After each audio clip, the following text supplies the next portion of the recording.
All right, welcome back, Granoff. What's up, Ben Granoff? Keep on Grendelin. Eli Rose, what up? Our new graphic. Keep on Grendelin. Thanks to Christian J. Meesey for that. Vivat Grendel, Ben. I think it's episode 9 of The Devil in Detail, our Grendel comic book reread podcast. Absolutely. Welcome back. We're continuing our coverage of Grendel Black, White, and Red. And this week we have some great stories. We got Guy Davis. We got Duncan Fegredo. Big fan of that one. We got Disraeli. And we got Concrete's Paul Chadwick. Yeah. I do want to quickly touch on this. We have been running a contest on our iTunes. If you leave a comment, if you leave a review, then you win this Christine Spar action figure I have here. And I'm telling you what, we have one entry. I'm going to call it up right here because, I guess he won, right? We're not waiting. Is that Jeff? Let's see. It's or someone completely different. It's not Jeff. It is Joe Nolan from the Kayfabe group, Vivat Grendel. So Joe Nolan, you are the winner of the Christine Spar action figure. Send me a letter, a handwritten letter with your address. No, I'm just kidding. Send me an email or PM, and we'll get that out to you. I'm also thinking that I might try to make some cool little, like Grendel #1 Kamiko zine style things that would be cool to win. Ooh. So like if you win, I'll have a little 8.5 by 11 folded Grendel #1 zine for you. One of a kind. Wow. Yeah. I like it. Should so you want to recap the week or just jump into it? Yeah, let's do a quick recap. People don't just tune in for the Grendelin and for Matt Wagner's glorious tale. They're also keeping track of us. Yeah, right. So what'd you do this week, Eli? One thing I did want to really show off this week, though, is I finished my 2-page spread for the Grendel zine. What's it? Cabbage Comics is putting it out. The Knowledgeable Cabbage? The Knowledgeable Cabbage. So we talked with them, and they want to be on the show around the time Christine Spar happens. But I'd really like to get them on the show kind of because the deadline is the end of the month. So hopefully they will want to come on maybe right around that time and just chat about what's next. I did a story from My Little Chickadee's angle, from Stacy's angle, and instead of having it be like a devil name like all these, it's got a chickadee name, Dance of the Chickadee. Yeah, it's got a nice tie-in to Devil by the Deed. Very cool, and some nice decorated diagonal panels. Thank you, dude. I really tried to go all out. I wanted to incorporate things that we've been learning, characters we've been knowing, scenes directly out, the fish tanks, the docks, the piano, and I introduced one of the most powerful images in all of the Grendel lore. Yeah. Grendel's records. Yeah, right. I want to know what's in them. Yeah, I really love the way that your use of photo collage is such a staple in your style. That really, it's a really funky touch. Thanks, dude. You mean because I put like the Love Supreme? Yeah, and just like you do a lot of texture work, but it all kind of fits together, which I enjoy. Thanks, dude. Yeah, some of it is the duo shade, the duotone stuff, and then I also did some watercolors, and then I also have like a photo collage piece of metal and a photo collage on the car, which is not good cartooning, but. I'm not good at cars. Anyway, what'd you do, Ben? You already had your pages finished for the Grendel zine. I have my pages finished. I want my I need my wife's graceful cursive to add a little bit of red because it's like a letter. The text is a letter that Christine's written, so I figured that maybe there are some parts I need to edit, but maybe Christine herself would actually redline her own note. Oh, that's smart. So that's the move that I have to make because I don't want to edit my text again. Yeah. There's a few weird mistakes that I just wanted to deal with that way. I'm good. I read some comics and watched some stuff. I'm watching *Halt and Catch Fire* on AMC. It's the follow-up to Mad Men. It's about the computer industry in the 80s. Is it the same dude who did Mad Men, or why do you say follow-up? Because it takes place in the same. It's on the same network, and it deals with like a mysterious, traumatized, hyper charismatic person trying to find his American dream. His name's John Draper. Yeah, right. He's a lot Thinly like Don veiled. Draper. Yeah. So I'm doing that, and then I read some Ed the Happy Clown by Chester Brown. Oh, nice. Who I'm not that like. I read maybe one or two books by him before, but they were nowhere near as good as this one. So I'm sort of seeing Chet through a new light, which I'm enjoying. And then I read, God, remember that? What's that? That Tech Comics. Gene Roddenberry and Leonard Nimoy. Techno Comics. So there's that one techno comic. It's Neil Gaiman, written by Rick Veitch and with art by Brian Talbot and Todd Klein on letters. And it's bananas, but I enjoyed when I read it. It's like it's both very good and like not good at all. Gotcha. But it's like if you put together that kind of a team, I'm gonna show up for it. Yeah, no problem. That's what they did too. That's what Techno Comics did too. They paid all that money to. Yeah. So it's I don't know much. All I know about them is what you just said, and also none of their books were very good. But this one had something to it at least, which I enjoyed. That's good. I did some reading this week. I guess I got new books today. I went to the comic book shop today, and I couldn't find proof that I actually pre-ordered the Kirby book, and I looked for weeks and I waited for days, and so I finally went to the comic book shop and bought one today. And then when I got home, my book was at the door. So I have 2 Kirbys. If you need one, I do need one. So I'll have to. All right, talk. We'll talk about that after the show. Yeah, is it a big thick book? Yeah, it's big and thick. Let me show you. Also, a cool thing they put out this week was Turtles Last Ronin preview. Oh, yeah. That's like extra big. Like this is the Kirby comic. It's even bigger than that. Wait, what's Last Ronin? Is that it's Sophie Campbell or someone else? Well, it's being lauded as, oh man, Eastman and Laird finally come back together to work on something. This is a huge, big thing. Guess what? Eastman and Laird wrote it in 1987, and Laird has nothing to do with it right now. They just wrote it in 1987. This is the comeback book? That's what they say, but Laird is not in on it at all. They wrote this concept in 86, and then it's being developed. Granted, I'm still psyched about it. It's still awesome, and it's got let's see, and it says written by Kevin Eastman, Peter Laird, and longtime TMNT scribe Tom Waltz. So it's basically like they took their pitch from the 80s and then Tom Waltz and him, and it's art by cartoonist Kayfabe's own Andy Kuhn, and it looks beautiful. Oh, cool. But so the Kirby book it's like a big hardbound volume. Wow. And, nice. It does have the like Grand Design style pages with the texturing. Yeah, that's so exciting. Tom maybe 18 months ago started posting the first early life chapters, probably up until he went to the war. Yeah, a long time ago. It was really compelling stuff, and then it vanished, and now it's a book. So yeah, I was like, maybe like someone was like, "Dude, we want to publish this," because I think Tom was just doing it for fun. That's anyway, true. we could talk all day about dirty laundry cast. and all that. That's another podcast. Hit me with that intro. Let's get into Grendelin. When the body's ready to go, fast and then it's slow. Yeah. Vivat Grendel. It's like the devil is my best friend. On the roads with the pen to the fork end, or till time end. Like Orion, Jupiter, my kin, bloodline private. We control the whole shit. The wolf won't beef, then we feast off the rip. Behold the devil in detail. Behold the devil in detail. All right, yes. Keep on Grendelin, Ben. That's the old theme song by Manus and Laserdisc. Thanks, guys.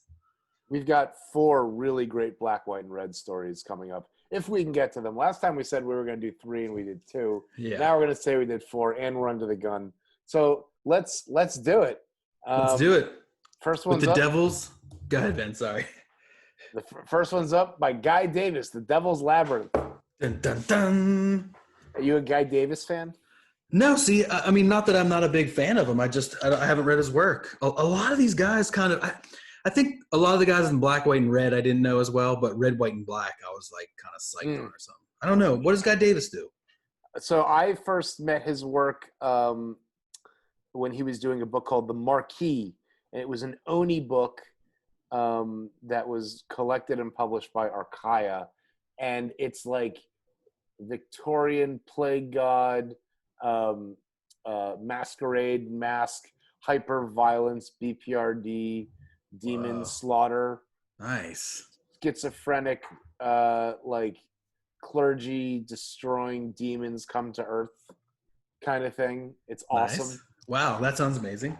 And it's then- in this style. I can totally see that. It's totally in this style. And then I think you would really like Unstable Molecules. You know that book, the Fantastic Four book? Wait. No, I don't. It's by James Sturm. You would love this book. It's by James Sturm, who was one of the key Center for Cartoon Study instructors. Yeah. And Guy Davis did the artwork for it. And it's about, like, the real story of the Fantastic Four is that they were four, like, neighbors and friends from Glencoe, Long Island, who, like, the Marvel staffers' lives intersected with. Wow. I believe it won an Eisner.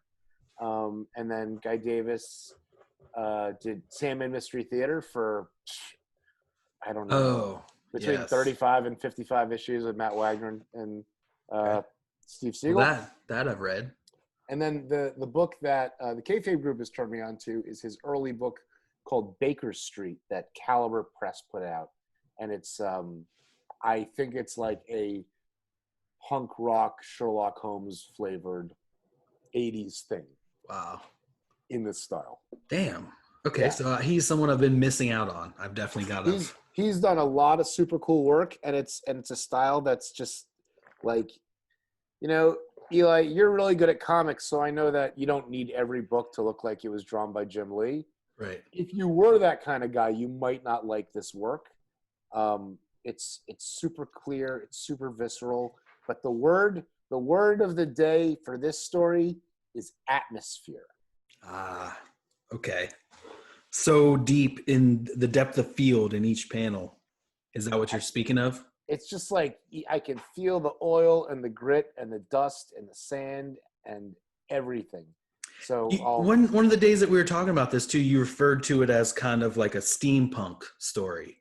Yeah, well, it takes place in this like industrial labyrinth. And it's I remember the first time I read it, I was really confused because I was like, wow, Matt really like let this guy sort of transform the entire thing. It's like taking place in this punk rock world, in this like steampunk post-apocalypse, like metal city, and Argent is like looking like a dog man. Right. It's really changed. But I think that it's a story about a drug deal that's supposed to go down in an industrial park. Okay. Right? In a place that this actually occurs. It's not like suddenly the genre shifts. It's just like he draws these like steam, I don't even, a lot of like stacks refinery and stuff. Yeah. Like it's a city, but it's not a city. Right. It's just the refinery. It's just where the speed deal is supposed to go down. Yeah. It's interesting. It seems like some of the times they, like we're saying, oh, Matt grouped these chronologically, but sometimes it seems that they're grouped almost thematically. Yeah. Like, you know, the one week I pointed out, oh, there's sex scenes in all these. And then last week there was like, they're very crime based. And now we're splitting up and they're very animalian. That's true. And Very, there's a like, lot of Stacy stuff. A lot of in these Stacy. four that we're going to read. Yeah, this is crazy. And there's as always with the Black, White, and Reds, interesting use of the reds this week too, in the eyes. I was going to say that. Oh, that was the Ho Chi Anderson one I got a little far on. He did some really cool red eye stuff. But yeah, so just this first page, we kind of get the setting. We get we meet this crew of steampunk people smoking a cigarette outside of this refinery. Yeah, and there's this crazy like narration. And at first, I'm not sure. At first, I mean, it sounds like it's Hunter writing about Argent. Yeah, because it's very flowery. Yeah, the creature the creature waits. And when Argent speaks, it almost sounds like Hunter is re-scripting Argent's make him- lines, because yeah. Argent is very poetic when he speaks as well. So that's kind of interesting. Perhaps this is one of those stories from Hunter's personal, his logs or whatever, because we've posited that he must have a logbook somewhere.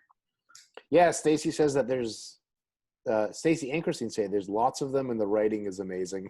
Oh yeah. So, and then another thing that I would point out here is all the screen tones here are used really, really masterfully. Oh yeah.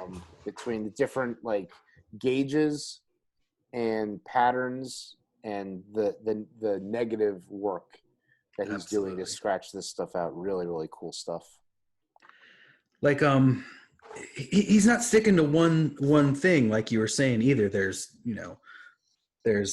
light to dark, there's the scratchiness, there's kind of like what looks like old computer, there's like Argent's got his one. The girl here with the like trench coat, there's like 4 different tones going on. Yeah, just in her clothing. So, like you said, masterful work. It's funny when the gauge gets really big on the screen tone, it almost has like a dot matrix.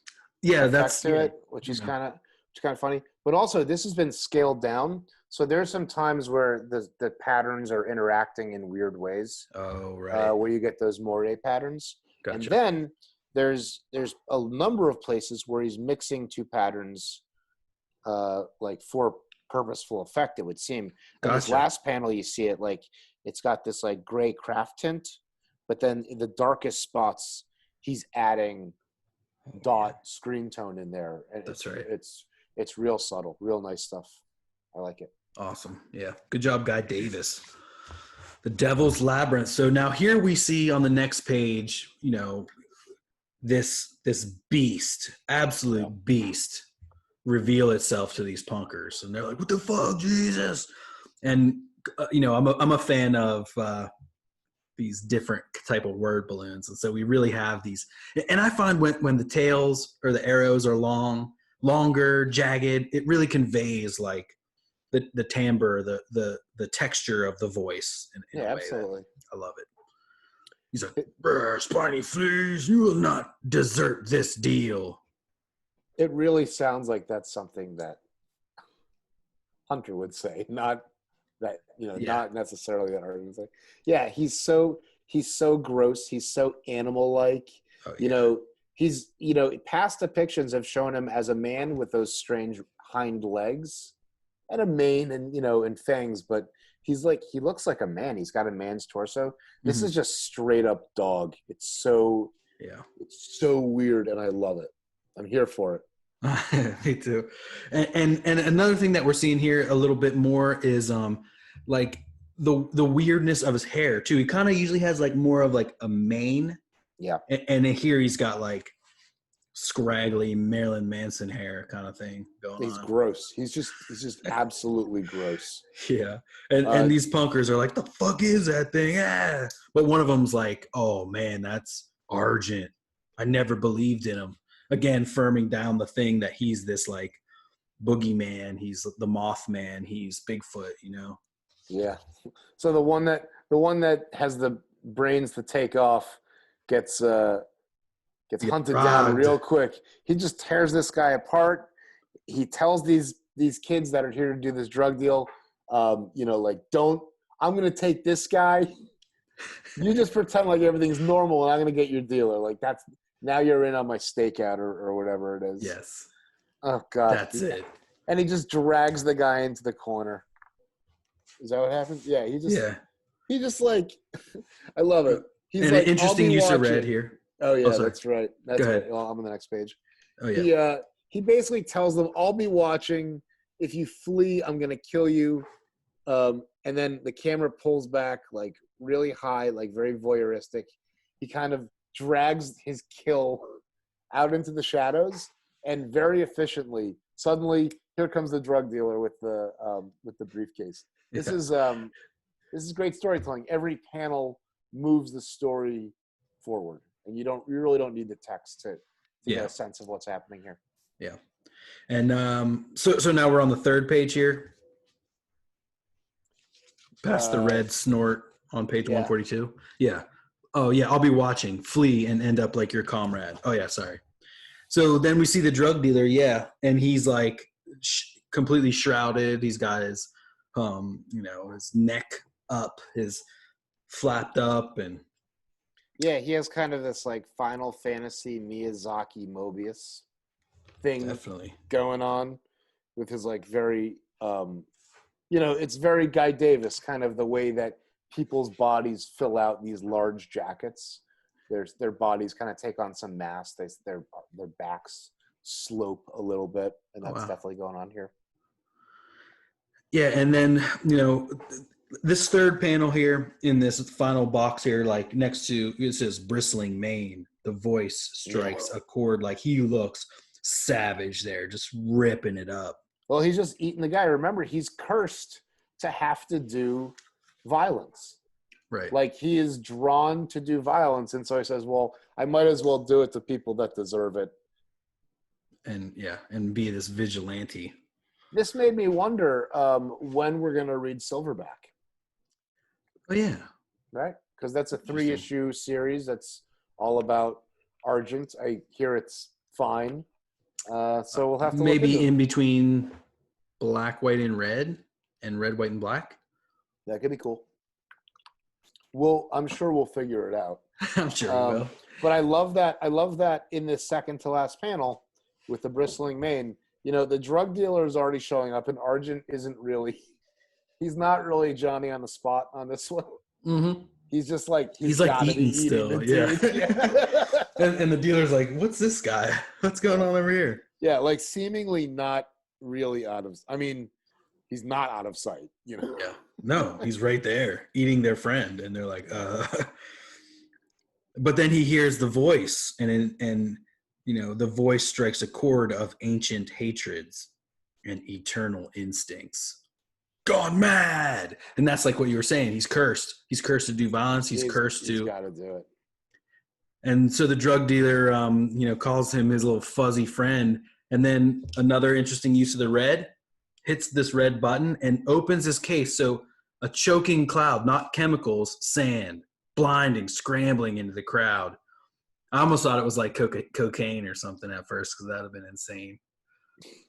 Yeah, this is a great place to point out all the atmosphere of the sand coming out of the briefcase, Panel of the break speed in like lines, you dig. of the smoke, the rage, the gore, the gristle, all this stuff. And also that little red button is very practical. Right? Because it being red kind of like it says, "Oh, this is what you're supposed to look at." Right. And that this is like one of these magical buttons that's going to do something. Yeah. Like you said, everything moves the story along. You're like, immediately everyone knows what a red button does. Don't press that button. You always hear like, what a red button does. Yeah, yeah. I mean, I think the thing that's cool throughout this collection is that people are using red in totally different ways. Sometimes it's to like kind of accent, the emotion or the themes of violence, or to show blood, which is obviously the best way to use it. But sometimes it's like here, it's being used as a storytelling device, just to say, this is what you're supposed to look at, because the cause and effect relationship between these two panels relies on this cause. Right. And some people use it to like as one thing throughout, and then some people disperse it. Like in my book, little comic that I did here, I just gave Stacy a red shirt, and that's basically the only red. Yeah. Except for this some filigree or whatever. Yeah, and we've seen people kind of have different takes on it throughout. Which is good. Which is good. And this one's super cool. It's very sparing. It's not on every page. There's one that I think we're coming up on where it's really, really deep in his eyes. Oh man, I hope I haven't missed it. Where it's just like, just a pixel or two in his eyes. Well, on the first page, there was that. There is that. Yeah. There was another one. Maybe I think it's forward.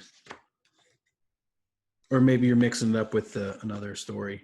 Maybe I'm confused. Yeah. Anyway, let's move forward. We've got this wonderful. It reminds me of like Asian cinema for some reason, of him kind of disassembling his briefcase to get the fork out. And the use of the duotone, or the use of the patterns, is super resemblant of old school Grendel, first 3 volume 1 Kamiko, like especially this sixth panel. Oh yeah. I mean, that's so Kamiko. Yeah, look at the way the shadow of his hand is one pattern on top of the pattern on the brim of the hat. Yeah.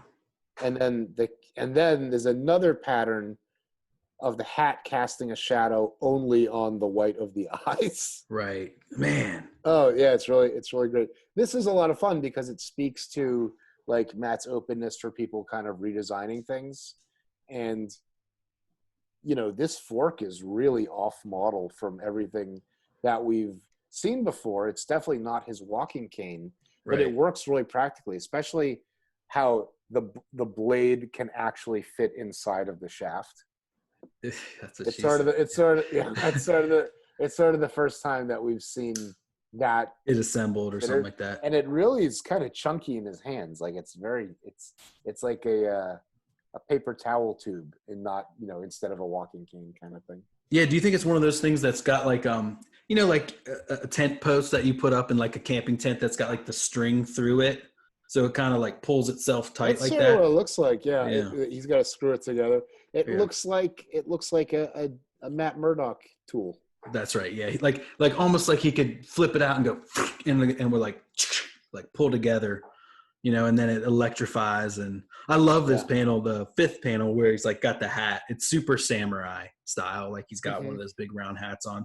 Really cool. And then we get the full Grendel shot as the other waltzes gracefully into battle, unveiling the ultimate prey, now revealed as the Merchant of Death. Wow.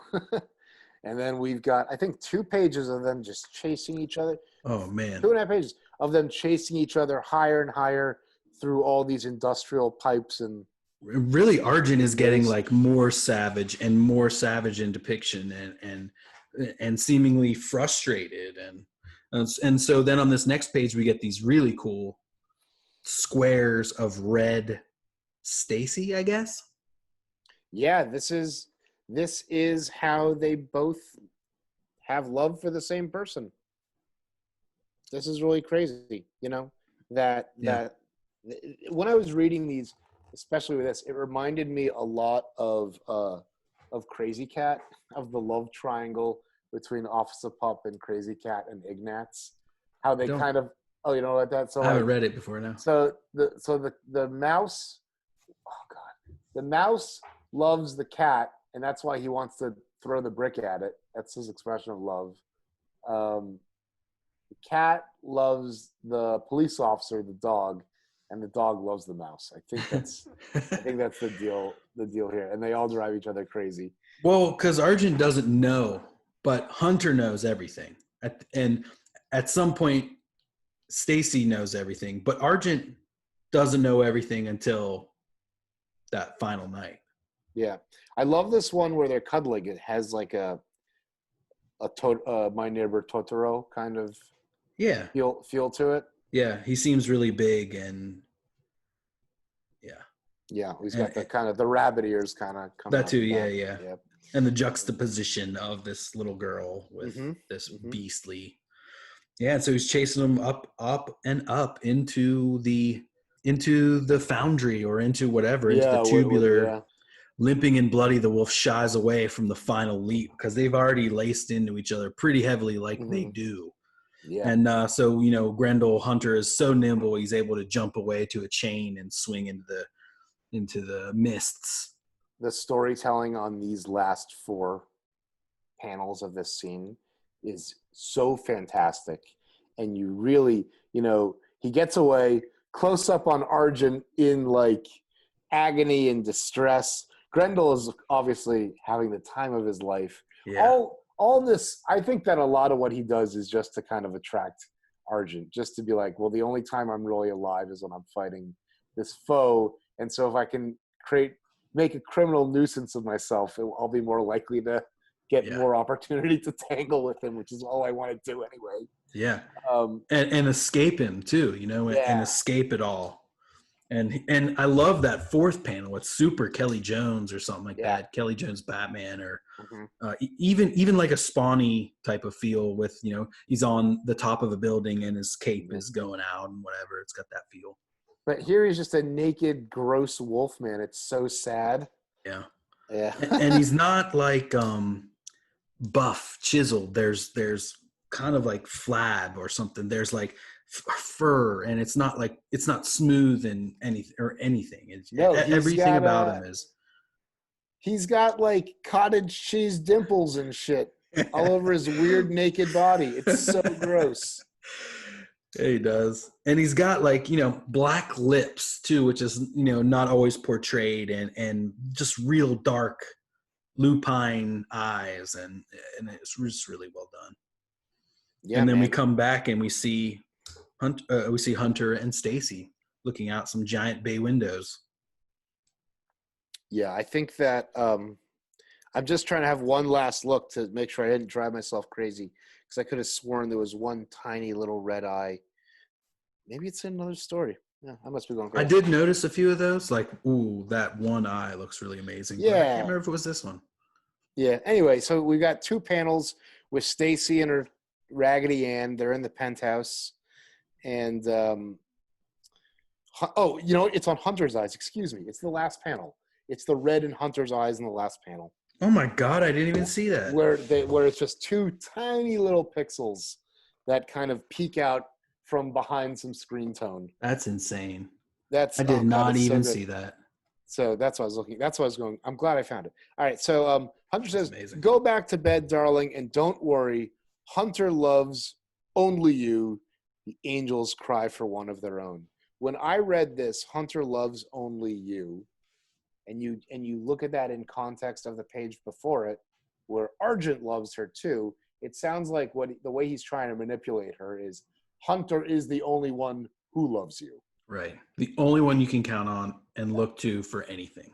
Yep. So it's like there's this, like I said, the it's not a love triangle, but it's a social relationship triangle, Right. and how it kind of plays out. Really, it's weird. It's this weird stuff, and I like it.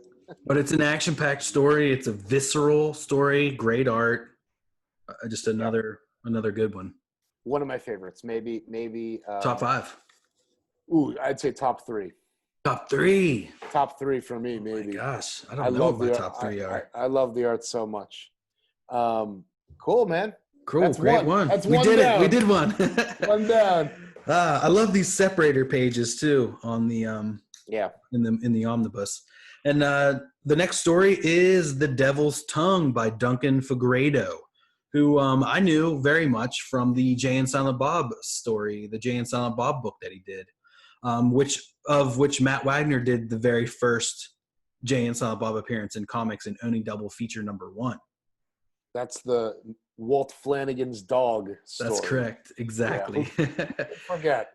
Yeah, there was 2 publishings of that. There's the blue, which was the first print, and then there was a pink, which was a second print. Do you have both, Ben? I probably have You probably do. The pink one. No, maybe I have the blue one. I feel like it's a book that I've had twice. I think that it came with the graffiti action figure. Oh, it might have. Of Jay and so, or it might have been a mini comic version of that. Oh, that's cool. I don't. Anyway, have I don't have that anymore. But I do. But I do have an Oni double feature, and I think it's blue and green. I don't think it's the pink one. Ah, very nice. Fancy man. Fancy man. And yeah, so then Duncan Fegredo did the further adventures in the Oni 4-issue thing that like Mike Allred did at least issue 2 cover with Doogie Howser on the front. And that was really cool. Yeah. That's Dr. Horrible. No, he plays some other character in it, doesn't he? Yeah. I don't know. Yeah, I know Duncan Fegredo from his Hellboy work. Oh, interesting. Yeah, he did there's the last God, the ordering on Hellboy is very strange. So before Hellboy and Hell, which is 2 trades, there's The Sound and the Fury, which I think is maybe 3 or 4. trades where Fegredo picks up doing the art chores instead of Mignola, but it's a very good fit. And there's a lot of extra detail or things that he does that as Mignola becomes more abstract and minimal, doesn't do. So it's a very interesting like baton pass back and forth again between the two. Nice. I'm gonna have to check that out. Yeah. I don't read enough Hellboy. I want to. Oh yeah, it's good. But I feel like the song that accompanies this part is the one from Reservoir Dogs where he's walking around. K. Billy's Super Sounds of the 70s is about to come on, and what's that song? It's Steeler's Wheel. It's yeah. Try to make some. I'm not gonna sing. It's a Stuck in the Middle with You. Oh yeah, Stuck in the Middle with You. I love how it opens up with an inset panel of this guy's ear. Right. And then the text starts to describe the sounds that he's hearing. So it's a very, the word is synesthesia, I believe, where one sense kind of replaces another. If you see a GIF of like a bunch of things clattering onto a concrete floor, you'll sort of hear that clattering noise or whatever. But in comics, it's really useful because like we can, if you've ever read a book with really great lettering, you can sort of hear someone's dialect or their voice or the sound effect based on the way that the text relates as an image. So comics are really good for that. And here it's just a very direct way of doing it. You show the ear, then pull back and give me a little bit of acting while you describe like audible sensory information. Like whispers. Like, yeah, really, really cool. Yeah. Look, I don't know who you are, but I'm telling you, you got the wrong guy. And then, look at the awesome line weight on the blades of the fork. Oh yeah. Yeah, it's really beefy. Yeah. Like it's so foreboding. Maybe it like means so much. He's like, I'm only a sales consultant. I don't know anything. Matt has told us directly in the text in the past that Grendel only tortures for this purpose, for interrogational purposes. Right. And that if he wants you off the board, it's going to be one like graceful, like the mess will be on the walls. And as we'll see, Grendel doesn't get any blood on him. Not a single thing. And he starts small. He starts small, just snicking that ear that we saw. That was foreshadowing, not just for the whispering, but I think it's for it's like a nod to Reservoir Dogs anyway. Yeah. When did this come out though? 98. This is maybe 5 years after Reservoir Dogs. Yeah. So it could be a little. Yeah. And they have, Matt and Tarantino did that book together, so it sure makes sense. I love that it opens up not just with the ear, but the earring, and then when he makes contact, the earring, you can see the earring flying Snaking right off, yeah. Yeah, that's very funny. That's great. The eyes, inhuman, unblinking. Again, what I was talking about before, that the mask's eyes become the eyes of Grendel, which like burns into the brain of these people. Like to them, they are looking into the eyes of Grendel with the mask's eyes. They don't need to see Hunter's eyes. This is another crime story where we are dropped right in the middle of one of Grendel's dealings. Mm-hmm. And it's just one of many things that he was probably dealing with in that day. Exactly. And so for him, it's very normal. This is normal, but for us, we have to be on our toes to make sure that we can follow who's who and what's what. And then the other thing I want to mention is Fegredo's treatment of the Grendel mask. Look at the nose. Exactly. It's more skeleton. It's like a skeleton's nose. Really cool. I noticed that. Yeah. And everyone kind of has a little bit of a riff sometimes. Like also in this panel here, the top is flat and the bottom is sharp, almost like a dagger. So it's like, and it stays that way throughout. So it's like the top is flat and then the bottom is sharp of that. Oh yeah. Part right. of the mask. Yes, the that's long true. Part. It's a very purposefully and elaborated, like, artist redesign kind of. Absolutely, yeah. Kind of thing. And so we're getting kind of the ins and outs of, you know, this suitcase that the dude originally brought. We know it's him. He's got the sunglasses on, which we see on the floor in the first panel. Yes, and his earring is back. Yes, exactly. It's very funny because he's very well put together in the flashbacks when he's doing his business. Right. And he's obviously not in coming a good apart. place Yeah. in the present. And so it did take me a moment to make, okay, this is the guy. Right. He's got the goatee and he's got that kind of like 90s, like, he looks like the dude. I just kind of watched it recently, Astro-esque, Mike Allred's movie, the main guy in that. Actually, I'm friends with him on Facebook, Matt Brundage. He just had that like killer 90s style, same as Allred did, you know, with like kind of like a slick back hair with like one piece like coming down. Almost, you know, like Michael Madsen even in Reservoir Dogs kind of had that thing. Yeah, no, I can see the 90s where you kind of part it. You kind of have, it's like anime almost, like it parts like the Golden Arches. Exactly. Yeah. Oh man, I wanted that cut so bad when I was a kid. My cousins had it, but my like hair wouldn't do it. You know, Yeah. too much of a fro. So yeah, he's like, I don't know what it was. It was just a bag, and he thought they were like Swedish or something. And he's like, they're Germans, and you know that's who you met. And we see this really cool, like, you know, the docks again, where all the bad stuff happens. We get a handoff. And he's just like, I'm a sales consultant. I don't know any Germans. I never had a bag from them. Lying already. It's really funny that, you know, this is Grendel's MO, and we've seen him deal with Barry Jean. A part of this guy's tactic is that the easiest people to kind of get the most, you can spend the least amount of energy with low-life scumbags to get a high level of information out of them. Right. Like if you deal with enough of these guys, you know, Grendel could deal with these guys in his sleep. Absolutely. You know, and we don't need any character development to know what's going on. These archetypical characters of just like sleaze bags and dealers and mafiosos. It's like we need no backstory, and we buy in 100%. And we're introduced to Hanson Radcliffe, right. who is he's a British expat, and this is a refurbished use of the name Radcliffe. We've seen Anson renamed. Radcliffe was the guy who was supposed to be driving the car in Primer. Oh, that's right. Primer in Volume 1. Wow. So Matt must have known someone named Radcliffe. Yeah. Interesting. So yeah, we just, you know, we see a little bit more. He brings the bag into this like old man who's like looking at it, smoking. Yeah, and he's really telegraphing the bag in the storytelling. Yeah.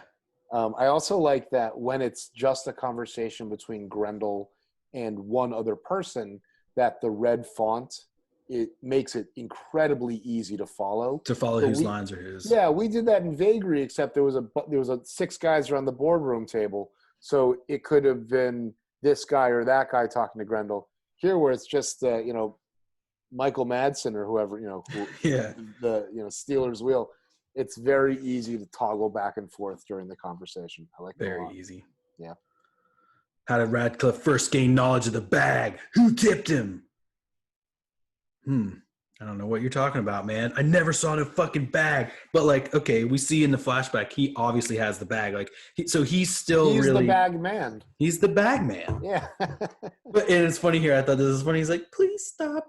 Blood's getting in my eyes. And he's like, that's what he thinks is going to stop Grendel. You're hurting me. Yeah, the blood is. Has he explained the rats yet, or is that later on? No, that's later on. Yeah. Okay, excuse me. I don't want to get ahead of myself. Yeah, so the precision of the cuts. There's all these panels. There's like an inset just of the slash.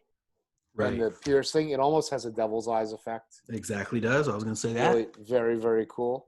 I mean, the guy is all bloodied. He's also wearing the devil's eyes. You know, he is. It's very Epi Thatcher. Do you think that Grendel would do that kind of cut to people like Zorro would cut the Z in people's foreheads? Like, could his fork almost was it spread just enough that he could cut someone right down the face like that? I don't think so. Dang it! depends on who's drawing the fork, I guess. That's true. It actually can move up and down like this. Well, he can do anything. Yeah, he can. But I like this one where he gets cut on the throat, where you can see the full arc, and then the red kind of fades out. Oh yeah, that's cool. And it goes out of the frame and then like back in right here. Yeah, that's really cool. Yeah. Dynamic. There's a few parts where below where it's almost he's capturing almost like an Eduardo Riso or a Sin City kind of vibe with the way the red and the blacks kind of set together. Did Sin City ever use a color like this, or was it just always like the super solid blacks? In the Yellow Bastard. In that Yellow Bastard they started, and then I think it's the last one.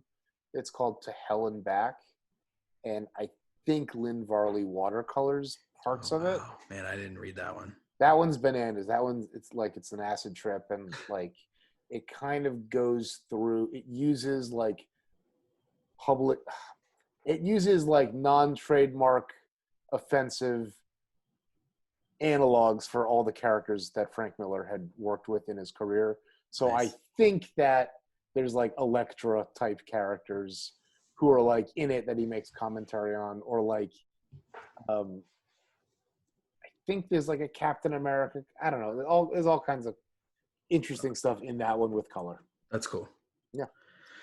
All right, cool. So, there's just more stuff that he's kind of grilling him on. We don't have to go into every little thing, but like the bag is moving. And so like he set something into motion now. And, I'm going to guess he might not even really know too much after that, after the bag leaves him. But yeah, well, it's certainly, there's a lot of things where Grendel is giving this guy the missing holes to his own story. Right. Or details that he didn't really know the truth about. And then here's where, like you were asking before, where he talks about how the bunker is on top of this drainage site. And the only thing is a vast rodent population. And rodents love blood. Yeah, and he's cutting him in a very specific way so that the blood's not spraying. It's going to like slowly just drip down his body and through the grate. And it says here too, like, and then he slithers out of the darkness and there's not a speck of blood on him. Yeah. Yeah, Grendel is a beast. Okay, cool. So we go to Zurich, and that's where like the bag is now. It's handed off to a sketchy old man who then is, cut right down when Wilhelm's landlady remembers a surly Berliner coming to call. So we're following Wilhelm. But like he doesn't even, he's saying, I don't even know anything about the Germans or anything. I don't even know Hanson Radcliffe. I never met the man. Like I was just the bagman. And then Grendel is not happy with that, slices him across the chest. And oh man, is this guy getting more cut up and more cut up. Wouldn't want to splash about. Yeah, right. You wouldn't want the rats to get an early taste. Grendel just really has no respect for anyone. No. He's pure sociopathy. Only his like vision is the thing that matters. Nothing else matters. Yeah. He's so smart. Matters. He's all this, that it's like no one can be on my level. So they're all cool. In the words of Grendel, Balloon 1, page 154. Let's continue. So, he's pumped. All right, he gets the guy to admit that he did work for Radcliffe. By stabbing the fork into his leg. Yeah, and the perspective on the fork, I really just love the way. Yeah, that, me too, man. That shape fits together. Really, really nice. Yeah. Really nice perspective. And he's like, "What the fuck? What do you want me to say?" He's like spitting blood. He's like, I feel like he's like in that same like, "I'm fucking dying here, Larry" type voice, like Reservoir Dogs guy, where he's like, "Ow." He's yeah, like you're gonna be okay. Say the fucking words. Oh man! And then it gets as if it couldn't get any darker. The money from the bag was Swiss bonds from Holocaust camp victims. Yeah. Oh my God. Come on. The Germans heard about the smuggling operation from a bunch of towel heads. So this is really getting dark. Excuse me. I shouldn't have said that. You shouldn't have said that. This is written pre 9/11, and it's also written as the words of a scumbag. True. We're That's not how supposed to think this guy is someone that you want to be. No. So if he uses a slur, it's because he's a piece of shit. Right. And it just as much as any type of shading or a drawing, that type of thing paints the picture pretty starkly that this is a person that we hate. Yeah. Anyway, I love this drawing here. I want to be on that porch, like the chaparral, if I am using that correctly, on the left side, all the trees. And you kind of see a beach and a dock in the distance, and you can feel like the heat on this porch, and you see the fans, and this guy's lighting a cigarette in the foreground, and it just like looks like I want to go to there. Yeah, I thought a lot about Eduardo Riso when I looked at this one. Yeah. I also love this little panel where I guess it's the bagman peeking through the lattice work. Right. A lot of these insets. No. It's the waiter, I think. I think it's this waiter walking away and tipping someone off, like, do it clean. Yeah. So finally, Grendel gets the guy to admit that he knows Radcliffe. The guy knows Radcliffe because his cousin's brother-in-law works at a waiter in Monte Carlo. And that's how, with my ear to the ground to criminal stuff, I got my hands on this. It reminds me of Turk from Daredevil, right? Right, exactly. These low-level scumbags who kind of try to get their hands in all different schemes. Like, what's his name from Ant-Man, who's like, yo, I got a brother who's got a friend who's got a thing, and it's like really funny.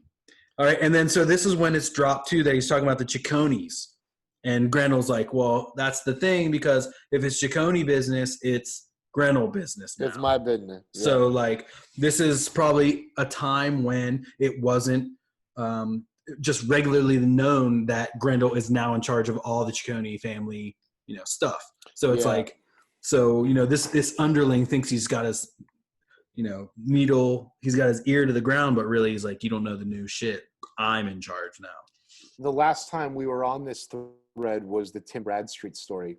That's really about how Teddy Boy gave up his business to Grendel, which kind of retroactively rewrites parts of Primer 2. Right. Primer 2 is about how Grendel shows up to this guy and strong arms his way into his family. Tim Bradstreet kind of gives it a very elaborate, very elaborate thing. And now here we're getting more like, we've already had Devil's Vagary, right? So you got to imagine that one of those guys is Ciccone family, probably the import-export guy. Right. And this whole scheme is about moving, money and Germans and Jews and Nazis, all this stuff. So it's all tied together. Just showing the depths of this underground. It's got its fingers and everything. Yeah. I'm on the last page now. Beautiful. Reminiscent of that Panda Bros page. Yeah, it is with that crazy voodoo zigzag. Oh man, beautiful. I've always thought that this inset panel of the fork going. Yes. I always thought it was going in his pants. It really looks like that. It's right in his fly. Like it's a very strange image. You know what I think it is? It's because it's inset. Oh, yeah. And so it's an opening of buttons. There's some weird hair there. There's some. Yeah. So it could be anything, I mean, it is his gut. So and it says it right, on Front Street, so that you're not like, is that his dick? You know what they call them? Bleeders. But then with the low angle in the second panel, it looks like he is putting it in his dick. Yeah, it does. I mean, the first panel looks like he's putting it in his dick. I think they probably were like, yo, add in this little like line right here so that that's like shows the, I don't know, that could mean it's just going like from his belt like down in. I don't know. Yeah. But, yeah. What I really like about this is how much grace Hunter is drawn with. Oh yeah, absolutely. Look at the way his feet are. His like heels twirled. are toward him. Yeah, so he's twirled all the way back, and then this hand, he's barely just gripping it between his. Yeah. His fingers. Like you aren't would even like a close pool around cue. it. Like Yeah.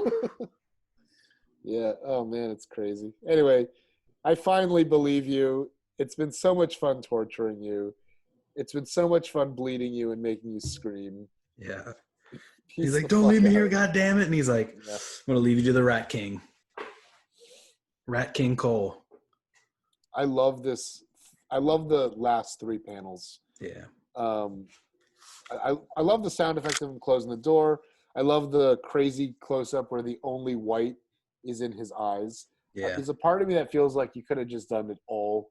He says the blood's in my eyes. You might as well just. Oh yeah. Or even cut have that some out. like dripping through his eyes. That would have been Yeah. cool.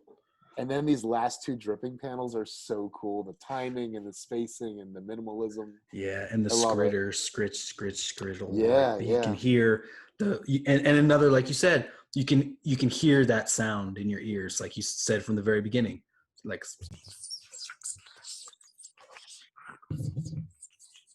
So the author's purpose here is to kind of do more of that crime stuff, more with the Chicones, more with the import-export, more with the weird, dirty blood money, Mm-hmm. and also how Grendel operates to get what he wants, which is really messy. Yeah, And dealing with the lowest and shittiest guys you can find. right. And it goes to show how how there's all these different stories you can tell with Grendel, and throughout the series here, they're almost cycling through these things. They're like ticking off boxes and elaborating on these different sides of the whole thing. Yeah, which we'll right. see. So and it's very funny. The pattern here: first story, Argent action atmosphere. Yeah. Second panel, like deep mob plotting, interrogation, and violence. Yeah. And then we've got 2 Stacy stories back. 2 to back. Stacys. I gotta tell you, I'm really into Stacy right now. As like in our reread, it's been a surprising development to me. Like, I know a girl named Stacy with the brainiest kind of pasty. I like her more than Sue or Tracy. Do you know a girl like Stacy? I know a girl named Stacy with a face that's kind of wasty. never in my before readings has the Stacy story stuck out with me as much as it has now. So much so that I wrote my story from her perspective about Stacy. Yeah. I don't know.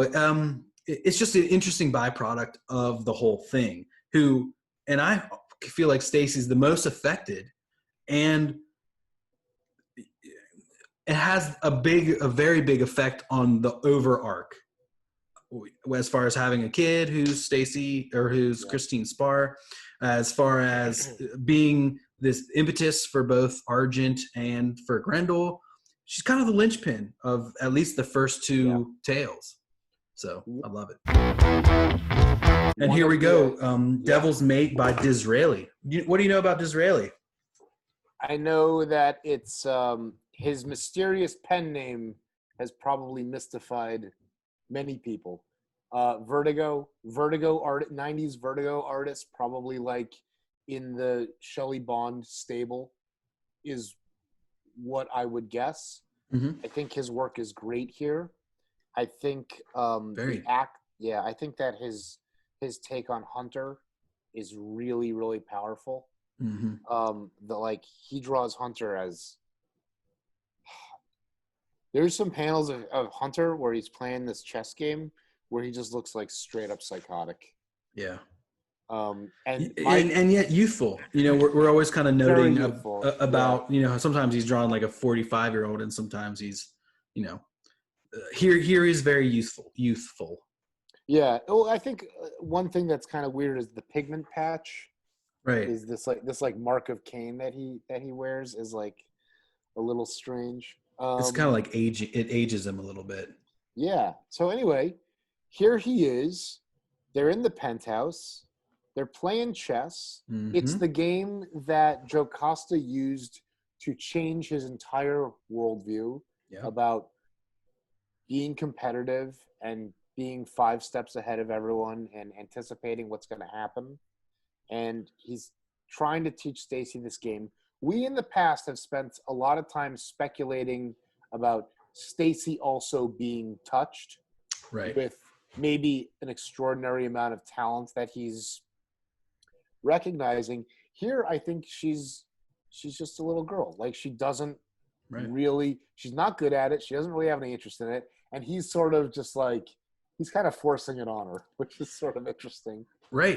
I think she's 7 years old here, and 7 is, it's young to be learning chess. I know I learned when I was fairly young. I was taught by my grandfather when I was a kid, but you can't get the, like, it's harder to grasp the 5 steps ahead thing.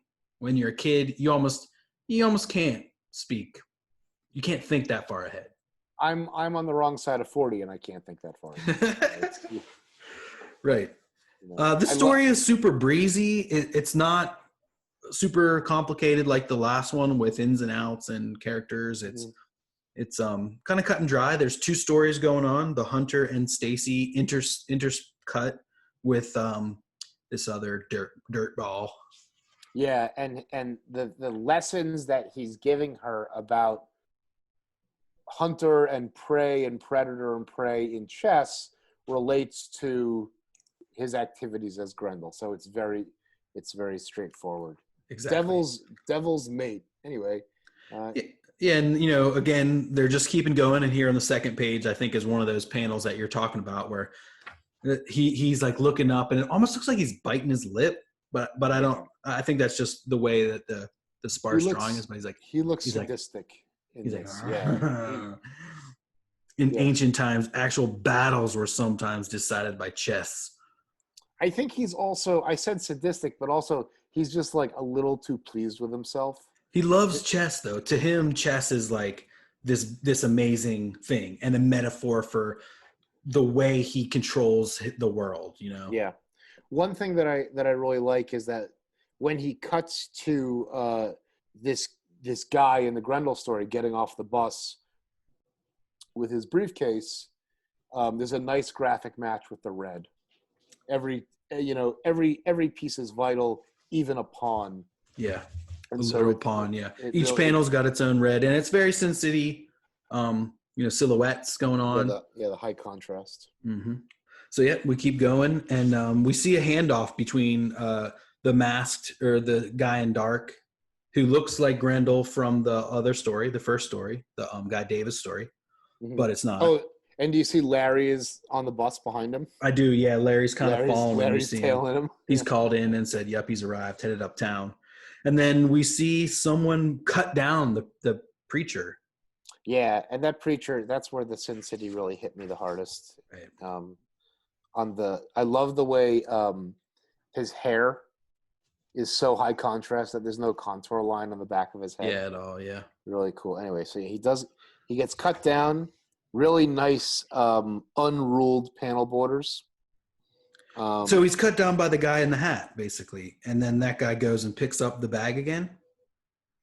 Do you think? I think it's someone else. The priest has the bag. Someone else follows him. It doesn't really matter. There's just dirty. Yeah. Well, on the next page where he's ringing the bell, he's got the hat and he's got the coat, and it's the glasses guy from before. So maybe, I don't know, because I'm sure the pastor, the Catholic Church, has something to do with this enterprise that we see featured in the next part of the story. Oh, I hadn't even thought about that. What I'm focusing on is that it's a very elaborate scheme of ins and outs and different moves that Hunter's in control in, and you just cut back to Stacy, and she's not so sure she likes this game. It's over her head. She finds it's just not aligned with her interests. And then I would also note, it looks like all the Stacy and Hunter panels have ruled panel borders, and then there's a slight shake. I see what you're saying. To You're the right. panel borders here, if there even is one. So anyway, this guy with glasses, it's Johnny Carlucci, and he's in from Pittsburgh, and I think he's collecting money. I think so. For Yeah. someone else. Yeah. But what he's really there, Yeah, he's actually there for, a drink and to taste some of their goods. He wants to sample the local vintage, he asks his friend. Give him a taste of Maria. And so we see Grendel's list of do not do's. Grendel's lists of things that he will not allow. Yeah, it's forbidden rule. This is a really creepy panel. Very of her on the bed with scared and naked. Yeah, it's pretty gross. And then the guy is like sweating and excited and all this stuff and blah blah blah. And he's getting his shirt off and then Grendel reaches for him. Right. And my thought here was that it seems likely that Grendel is going to kill this guy in front of this child. Right. And it's not like, here's Grendel, savior of the children. He's going to as if she's not traumatized for life, obviously already, but he's just going to give her a front row seat to. Yeah, I think maybe they missed a panel or something where he could have been like, run or get out of here or something like that. Well, the thing is, he doesn't care. He doesn't really care. You don't think he cares about the kids? I don't think it's that the kids. I think he cares that people would lose themselves to their own inner demons, or that people would be so out of control. Or I don't think it's moral because he doesn't have any morals. And I'm going to ask you in the next story: is he grooming Stacy to be like a little Robin? To be like his lover, to be his lover, because he's only 12 years older than her. True. So I really don't think that it's like, oh, I take off the mask and I'm Uncle Hunter and I'm a nice guy. He's just awful, and so I don't think he's not trying to save kids. He's trying to punish people who hurt kids. Yeah. Man, and so he goes just more into telling her about the about what chess means to him and how you've uncovered the other player's path. Your own strategies can unfold at your leisure. Plan ahead, and the game will fall into your lap bit by bit. So that's for sure what Grendel does. And then we flash back and see that, we haven't seen this guy for a minute. Where is he? What is he doing? Madre fucker. And then they kick down the door and, oh my God, Grendel's torturing. Yeah, it's funny. This is the second one where he's torturing. Yeah. So maybe he's trying to get a little bit of information. Maybe he's trying to learn, why you came here, who's the head of the ring, who's doing this, who's importing, exporting these children. Yeah. And or I think what it is like, I'm Grendel. I'm eyeing this entire territory. Pittsburgh and New York certainly fall in there. And you just can't, we're not going to do that here. If I'm going to be in charge of all the crime in this area, and this is an element of the crime, I have to weed it out. Yeah, this will not occur under my thing. I'm going to shut your whole operation down. He just, is strangling this guy with this gag. Can I get a no prize on the spot between his legs that isn't colored? Oh shit. Yeah. Yes, you can. Absolutely can. Nicht. And, but I love this panel of Grendel, jumping at them, and lay waste to his forces until, and so then he gets the main guy and he's like, hola, Miguel, speak now. And he, and then. And the guy is crying. He begs for mercy. I will tell you everything. Mm-hmm. God. And then checkmate. He wins, and then again he has to tell Stacy, "I'm sorry, I have to go out again. I'm afraid I must go to your room and do whatever it is you do." And then here he's on the phone. He's on the phone, and he's like, "Oh, okay. So here's the twist. Argent, how nice to hear your snarl. Such a charmer. I'm just calling to say that the city council should elect a new chairman. You see, I'm going to kill Everett Christie this evening." The twist is that he has another murder to do that night. He did a murder yesterday. He's got to do another one today. Exactly. I don't think Everett Christie has been mentioned. I don't think so. I guess for some reason I thought it was one of these dudes. I thought Everett Christie was one of these dudes who has had the kid ring. I think that this is just a glimpse into. You think it is? Maybe it is. Yeah, like, or maybe it's the old man. See, I think this chess game happened right at the beginning. He got the call, and then he went to the event that's intercut. So maybe Everett Christie is the glasses guy. No. The glasses guy is Johnny Calrici. So maybe the star shirt guy is Calrici. That's Miguel. No. Star shirt is Miguel. That is Miguel. You're right. And then the other guy was his buddy. Okay, so yeah, you're right. I think if you want it to be connected to this child ring, it can be. I think if you want it to be, he has a million things to do. So places to see and people to do. Yeah. No. Yep. Another great story. De end, like Disraeli. De end. Oh, jeez, I didn't see that. Cool. Yeah. I like this one fine. I think that, it shows that, to me, what it shows the most is that the relationship between Hunter and Stacy is pretty one-sided and manipulative. Yeah, agreed. And that she's maybe not, maybe he wants her to be a little mini-me junior prodigy, but she might not be. She might just be a kid. Yeah. All right. Well, yeah. So I think that's all we're going to get to tonight. There's some pressing business for Cosmic Lion Productions here coming up in a little bit. So I think we're going to get going. But another great week of stories, Ben. I mean, I think it's really fun to read these stories because it leaves a lot for us to extrapolate about the timeline and the history that we're going through. Yeah, and to really go through all the different examples and repeating ideas and motifs about relationships and characters and narrative and the mystery of the different levels of the mystery of what's going on. Yeah, and the ever complicated splendor that is Grendel. Vivat Grendel. Vivat Grendel, and keep on Grendelin, Ben. Great to see you. And shout out Joe Nolan. Keep leaving those reviews on the iTunes. We got more gifts. We got more prizes coming up. I'm going to make some mini comics, and it's going to be awesome. Laters.